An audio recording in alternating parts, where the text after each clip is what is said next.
प्यारे दोस्तों, एक बार की बात है। दो शादीशुदा बहनें थीं। बड़ी बहन की शादी शहर में रहने वाले एक अमीर व्यापारी से हुई थी, जबकि छोटी बहन की शादी गांव में रहने वाले एक किसान से हुई थी। एक बार बड़ी बहन अपनी छोटी बहन से मिलने उसके गांव आई। फुर्सत के पलों में जब दोनों बहनें बतियाने बैठीं तो बड़ी बहन अपनी अमीरी की शेखी बघारते हुए कहने लगी, शहर में हम बड़े ठाठ से रहते हैं। बड़ा सा घर, बाग बगीचे, सुंदर नए नए फैशन के कपड़े, खाने को ढेरों नई नई स्वाद वाली वस्तुएं, तमाशे, थिएटर, घूमने की बहुत सारी जगहें। सच में बहुत आनंद आता है। मैं तो कहती हूँ हमारा जीवन तुम्हारे इस गांव के जीवन से बहुत बेहतर है। गांव में रहने वाली छोटी बहन को बड़ी बहन की बात चुभ गई।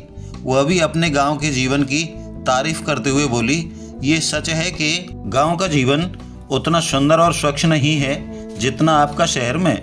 हमें कहीं अधिक मेहनत करनी पड़ती है, लेकिन हमारा जीवन शांत और सुरक्षित है। जमीन हमें हमेशा खाने को पर्याप्त दे देती है, जबकि शहर में अमीर से गरीब होने में वक्त नहीं लगता। तुम्हारे पति को जुए और शराब की लत लग सकती है, उसे कोई प्रेमिका मिल सकती है, लेकिन गांव में ऐसा कोई प्रलोभन नहीं है। मेरे पति मेहनत का इंसान हैं और बुरी चीज़ों से दूर हैं। छोटी बहन का पति, जिसका नाम उमेश था, वहीं पास ही में ओसारे में लेटा हुआ था और दोनों बहनों की बातें सुन रहा था। वह अपनी पत्नी की बात सुनकर सोचने लगा कि उसकी पत्नी कुछ गलत नहीं कह रही है। गांव का जीवन सचमुच शहर की तुलना में बेहतर है, लेकिन उसके पास बस एक ही कमी है और वो है ज़मीन। अगर उसके पास थोड़ी और ज़मीन होती तो उसका जीवन और भी सुख शांति से भरा होता। फिर एक दिन उसने सुना कि उसके इलाके का जमींदार अपनी ज़मीन किसानों को बेच रहा है। खुद उसका पड़ोसी 50 एकड़ ज़मीन का सौदा करके आया था। उमेश ने अपनी पत्नी से कहा, देखो, हमारा पड़ोसी जमींदार से ज़मीन खरीद रहा है, हमें भी कुछ ज़मीन खरीदनी चाहिए। पत्नी ने कहा, जैसी आपकी इच्छा। अब उसने ज़मीन के लिए पैसों का इंतजाम शुरू कर दिया। कुछ पैसे अपने साले से उधार लिए और अपने बेटे को दूसरे किसानों के यहाँ काम पर लगाकर वहाँ से पेशगी में रुपए लिए और 25 एकड़ ज़मीन का टुकड़ा खरीदने में कामयाब रहा, जिस पर भोजपत्र के पेड़ों का एक छोटा सा झुरमुट था। अब उमेश बहुत खुश था। इस बार उसके यहाँ भरपूर फसल हुई थी, जिससे उसने अपना सारा कर्जा चुका दिया। अब उसके घर में शांति और खुशी का माहौल था, लेकिन ये माहौल ज़्यादा दिन टिक न सका।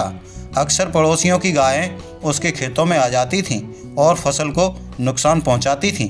उसने किसानों से अपनी मवेशियों को रोकने के लिए कहा, लेकिन ज़्यादातर लोगों ने सुना अनसुना कर दिया। एक दिन वह जुर्माना भरने के लिए अपने दो पड़ोसियों को अदालत में खींच ले गया। नतीजा ये हुआ कि पड़ोसी नाराज़ हो गए। एक दिन सुबह उमेश ने पाया कि किसी नाराज़ पड़ोसी ने उसके प्यारे भोजपत्र के पेड़ों को काट डाला। इस घटना ने उसे बहुत दुखी कर दिया। उसका शक अपने एक पड़ोसी गजोधर पर गया और वह उसके खिलाफ अदालत में पहुंच गया, लेकिन उसके पास कोई पुख्ता सबूत नहीं था, इसलिए जजों ने गजोधर को छोड़ दिया। इससे उमेश को इतना गुस्सा आया कि वह जजों को ही भला बुरा कहने लगा। कुल मिलाकर उमेश के लिए गाँव में रहना काफ़ी अप्रिय और दूभर हो चुका था। एक रोज़ एक किसान यात्री ने रात बिताने के लिए उमेश के घर में जगह मांगी। उमेश ने उसका स्वागत सत्कार किया। रात्रि भोजन के दौरान किसान ने उमेश से कहा, मैं दूर देश से आया हूँ, वहाँ बहुत अच्छी ज़मीन है और सस्ती भी। मेरे गांव के बहुत से लोग वहीं जाकर बस गए हैं और अमीर हो गए हैं। किसान की बात सुनकर उमेश ने सोचा कि मैं यहाँ गरीबी में क्यों रहूँ, क्यों ना दूर देश में बसकर मैं भी अपनी स्थिति बेहतर कर लूँ। और उसने एक बार दूर देश जाकर वस्तु स्थिति का पता लगाने का निश्चय कर लिया। अगले पतझड़ में उमेश दूर देश में था। उसके घर रुकने वाले अजनबी किसान ने जैसा बताया था वहाँ वैसा ही था। बहुत अच्छी और सस्ती ज़मीन थी। उमेश खुशी खुशी घर लौटा। घर आकर अपनी सारी ज़मीन और संपत्ति बेच दी और वसंत ऋतु के आते आते अपने परिवार को लेकर हमेशा के लिए दूर देश चला गया। दूर देश के किसानों की पंचायत ने उमेश का जोरदार स्वागत किया। जितने पैसे वह लाया था उतने में उसे पहले के मुकाबले 5 गुना अधिक ज़मीन मिल गई थी। अर्थात अब वह 125 एकड़ जमीन का मालिक बन गया था। उसने वहीं अपना घर बनाया, बैल खरीदे और खेती करना शुरू कर दिया। सब कुछ पहले के मुकाबले अच्छा चल रहा था, लेकिन कुछ ही समय बाद उमेश एक बार फिर से खुद को असंतुष्ट अनुभव करने लगा।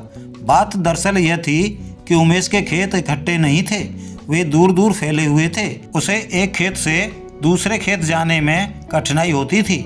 उसने दूसरे अमीर किसानों को देखा था जिनके खेत इकट्ठे थे और वे अपने खेतों के बीच मकान बनाकर आराम से रहते थे और खेती करते थे।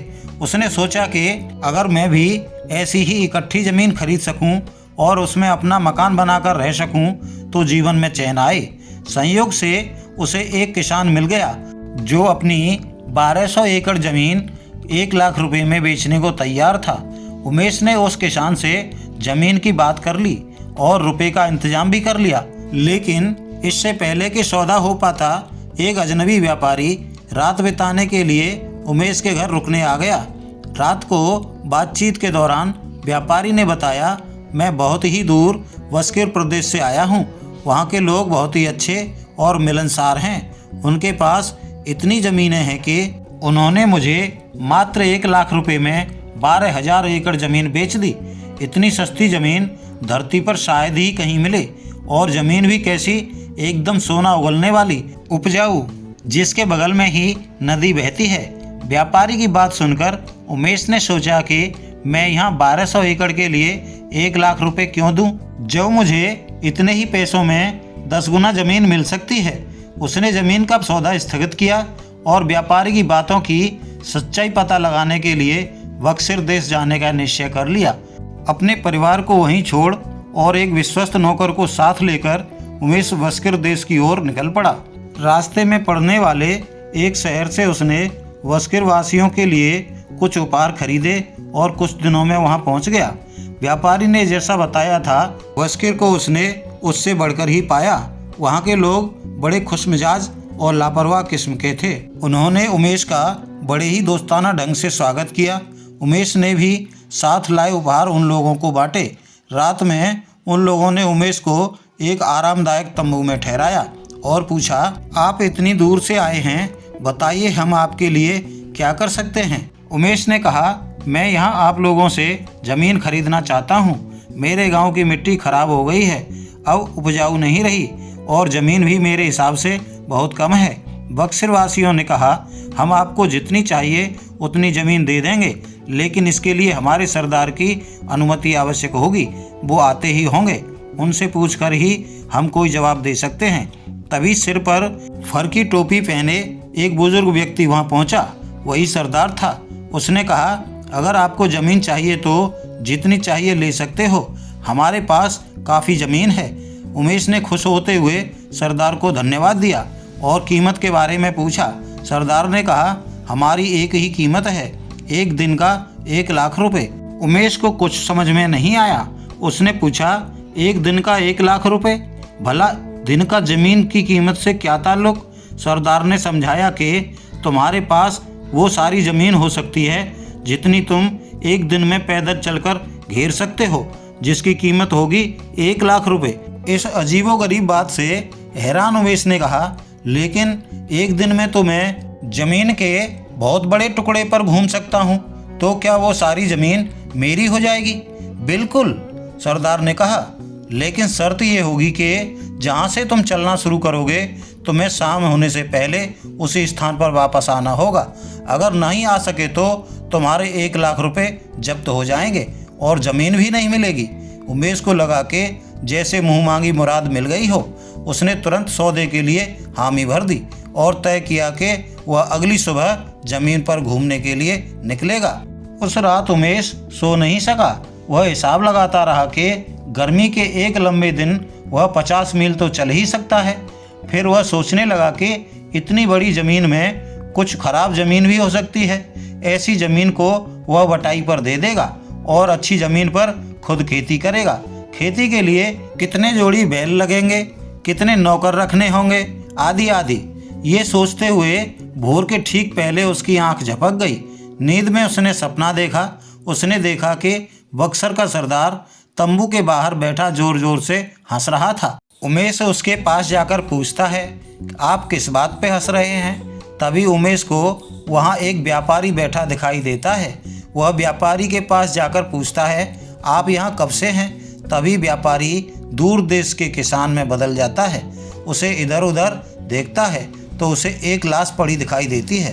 वो डरते हुए उस लाश के पास जाता है, देखता है कि ये लाश तो उसी की है, यानी उमेश की, और उसकी आंख खुल जाती है। वह तुरंत खड़ा हुआ और अपने दुःस्वप्न को भूलने की कोशिश करते हुए उसने अपने नौकर और बक्सरों को जगाया और कहा, चलो चलते हैं, अब मेरा ज़मीन पर घूमने का समय हो गया है, सूरज जल्दी ही उगने वाला है। बक्सर के लोग उमेश को लेकर एक पहाड़ी के पास गए। बुजुर्ग सरदार ने कहा, यह सारी ज़मीन हमारी है, आप इसमें से जितना बड़ा टुकड़ा चाहें उतना ले सकते हैं। फिर उसने अपनी फर की टोपी उतारकर ज़मीन पर रख दी और बोला, यह आपका निशान है, आपको यहाँ से चलना आरंभ करना है और शाम होने तक यहीं वापस आना है। जितनी ज़मीन पर आप चलेंगे वो ज़मीन आपकी होगी। याद रखिए, यदि आप सूर्यास्त तक इस जगह पर वापस नहीं लौटे तो आप सौदा खो देंगे। उमेश ने अपना पैसा टोपी में रख दिया और जैसे ही सूरज की पहली किरण दिखाई दी, पूरब की ओर चल पड़ा। उसके कंधे पर एक फावड़ा था। जमीन पर अपने घूमने के निशान बनाने के लिए वह चलता रहा और जगह जगह पर निशान बनाता रहा। जितना जितना उमेश आगे बढ़ता जाता था, जमीन और सुंदर और अच्छी दिखाई देती जाती थी। उमेश ने सोचा कि अभी लौटने के लिए बहुत जल्दी है, अभी मैं और भी आगे तक जाकर अच्छी ज़मीन अपने लिए सुरक्षित कर सकता हूँ। और वह और भी तेज़ी से आगे बढ़ने लगा। सूरज सिर पर था, शरीर को झुलसा रहा था और वह पसीने से तरबतर था। उसने पीछे मुड़कर देखा तो वह पहाड़ी जहाँ से वह चला था उसे मिट्टी के एक ढेले के समान छोटी सी दिखाई दे रही थी। वह मुड़ा ताकि अपनी ज़मीन को चौकोर कर सके। भूख लगने लगी थी। उसने जल्दी जल्दी थोड़ा सा खाया और फिर से चल दिया। अब उसका शरीर बुरी तरह थक चुका था, लेकिन वह आराम करने की बिल्कुल भी नहीं सोच रहा था। अब उसे अपनी ज़मीन की तीसरी भुजा चलकर बनानी थी, लेकिन उसने देखा कि पहली दो भुजाएं वह कुछ ज़्यादा ही लंबी बना चुका है। अब उसे तीसरी भुजा छोटी बनानी होगी, नहीं तो वह समय पर वापस नहीं पहुंच पाएगा। अब सूर्यास्त का समय नज़दीक आ रहा था। उसने अपनी चाल तेज कर दी। कुछ दूर तेज चलने के बाद उसने दौड़ना शुरू कर दिया, क्योंकि सूर्य बड़ी तेजी से अस्तांचल की ओर जा रहा था। उमेश को घबराहट सी होने लगी। वह जल्दी से चौथी भुजा की ओर मुड़ा। अब उसके और शुरुआती बिंदु के बीच करीब 15 मील की दूरी थी। उसने तेजी से दौड़ना शुरू कर दिया, सीधे पहाड़ी की ओर। अब वो बेतहाशा दौड़ रहा था। टोपी अभी भी बहुत दूर थी और वो बहुत थक गया था। उसके पैरों में बहुत दर्द हो रहा था और वे छालों और खरोंचों से भर गए थे। मुझे और जल्दी करनी चाहिए, उसने खुद से कहा। मुझे इतनी दूर नहीं जाना चाहिए था। अगर मैं समय पर नहीं पहुंचा तो ज़मीन और पैसे दोनों खो दूंगा। और एक आखिरी प्रयास के रूप में उसने अपनी पूरी शक्ति दौड़ने में झोंक दी। अब उसे लगने लगा कि वो समय पर नहीं पहुंच पाएगा। उसे इतनी दूर नहीं जाना चाहिए था, फिर भी वह पूरी शक्ति से दौड़े जा रहा था। वह पहाड़ी की तलहटी में पहुंच चुका था। सूरज अस्ताचलगामी हो रहा था। टोपी अभी भी दिखाई नहीं दे रही थी। अब उसे रोना आने लगा था। उसे लगा कि वह पूरी तरह से बर्बाद हो चुका है। उसके हाथ से जमीन भी गई और पैसे भी। सहसा उसे बस्करों की पुकारें सुनाई देने लगीं। वे टोपी के पास खड़े हाथ लहरा रहे थे और उसे प्रोत्साहित कर रहे थे। पहाड़ी की चोटी पर सूरज अभी भी पूरी तरह से डूबा नहीं था। उसने एक बार फिर जोर लगाया अपनी आखिरी ताकत के साथ और उसने बुजुर्ग सरदार को देखा। वो हंस रहा था और उमेश गिर पड़ा, फिर उठ न सका, लेकिन उसका हाथ टोपी तक पहुंचने में कामयाब रहा। बस्कर के लोग जोर से चिल्लाए, तुमने अच्छा किया, तुमने बहुत सारी जमीन जीत ली है। लेकिन उमेश को कुछ भी सुनाई नहीं दिया। उमेश का नौकर दौड़ा दौड़ा आया और उसने अपने मालिक को उठाना चाहा, लेकिन वह उठ न सका। उसके मुंह से खून निकल रहा था, वह मर चुका था। उसके बाद नौकर ने फावड़ा लिया और अपने मालिक के लिए कब्र खोदी। केवल 2 गज जमीन ही उसके लिए काफ़ी साबित हुई। प्यारे दोस्तों, कहानी पसंद आई हो तो लाइक शेयर जरूर कीजिएगा।